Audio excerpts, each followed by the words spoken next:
유럽연합 EU의 행정수반격인 차기 집행위원장 후보에 우르즐라 폰데어라이엔 독일 국방장관이 추천됐습니다. EU 지도부와 28개 회원국 정상들은 지난 2일 브뤼셀에서 임시정상회의를 열어 이같이 결정했습니다. 이에 따라 폰데어라이엔 후보는 이달 중 유럽의회 인준투표에서 의원 과반의 찬성을 받으면 장클로드 융커 현 집행위원장의 뒤를 이어 오는 11월 1일 EU 역사상 첫 여성 집행위원장에 오르게 됩니다. 아마존 CEO 제프 베이조스와 부인 맥켄지 간의 이혼이 인류 역사상 가장 비싼 이혼으로 남게 됐습니다. 베이조스가 맥켄지의 위자료로 양도하는 아마존 주식 시가는 380억 달러, 우리 돈으로 약 43조 8천억 원에 달합니다. 이는 이혼 사상 최대 액수로 지난 1999년 예술품 거래상인 알렉 와일든스타인과 이혼한 조슬린 와일든스타인이 받은 25억 달러, 우리 돈 약 2조 9천억 원이 종전 기록이었습니다. 작가인 맥킨지는 베이조스와 이혼으로 세계 4위의 여성 부호가 됐으며 앞서 자신의 재산 절반을 자선단체에 기증하겠다고 밝힌 바 있습니다. 한편 베이조스는 엄청난 주식 양도에도 불구하고 1,180억 달러, 우리 돈으로 약 136조 원 상당의 재산으로 여전히 세계 최고 부호 자리를 유지할 전망입니다. 스티브 잡스와 함께 애플의 혁신을 주도한 것으로 평가되는 조니 아이브 최고 디자인 책임자의 애플 퇴사를 놓고 여러 뒷말이 나오고 있습니다. 월스트리트 저널은 아이브가 팀 쿡의 리더십에 점점 좌절감이 커졌고 디자인 제조 공정에 대한 관심이 부족하다고 주장했다고 보도했습니다. 아이브가 경영 중심의 팀 쿡 리더십에 실망했고 결국 퇴사로 이어졌다는 겁니다. 팀 쿡은 터무니없는 보도라며 강하게 반박했습니다. 팀 쿡은 기초적인 수준에서 이 보도는 디자인팀과 애플이 어떻게 작동하는지에 대한 이해 결핍을 보여준다며 이 보도에서 묘사된 회사가 애플인지 알아채기 힘들 지경이라고 주장했습니다.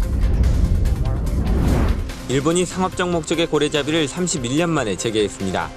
일본은 지난달 30일 국제포경위원회에서 공식 탈퇴했고 지난 1일 고래잡이 거점인 야마구치현 시모노세키와 홋카이도 구시로에선 포경선이 출항했습니다. 같은 날 잡힌 고래 한 마리가 보트에서 트럭에 실려 도살하기 위해 공장으로 운반되는 모습이 공개됐는데 이때까지 몸에 박혀있는 작살이 눈에 띄었습니다. 이 고래의 무게는 5.6톤이고 길이는 8m 30cm에 달했습니다.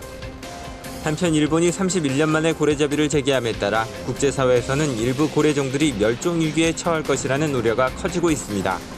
대표적인 반포경 국가인 호주는 일본이 조업을 재개한 것은 유감이라며 일본이 조속히 국제포경위원회에 복귀할 것을 요구했습니다.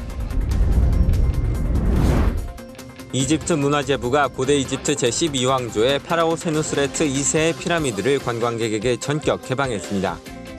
이 피라미드가 지어진 지 4,000년 만에 처음 대중에게 문을 연 것으로 이번에 내부 통로와 고대 매장실 모습이 공개됐습니다. 이집트 문화재부는 돌과 파편으로 뒤덮여 있던 피라미드 내부의 매장실을 청소하는데 약 1년을 보낸 것으로 알려졌습니다. 아울러 세누스레트 2세 피라미드에서 500m 떨어진 곳에 있는 중왕국 시대의 무덤도 함께 개방됐습니다. 중왕국 시대의 무덤에서는 완전하게 보존된 정교한 조각의 목재 가면과 장식품이 발굴됐습니다. 남미 칠레와 아르헨티나에서 달이 태양을 모두 가리는 개기일식 장관이 펼쳐졌습니다.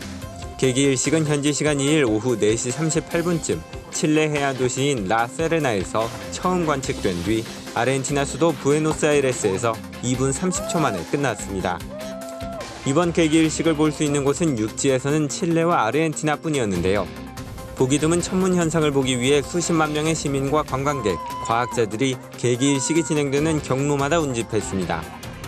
특히 20만 명이 거주하는 태평양 도시인 라세레나에는 30만 명이 넘는 방문객이 몰려 장사진을 이루었습니다.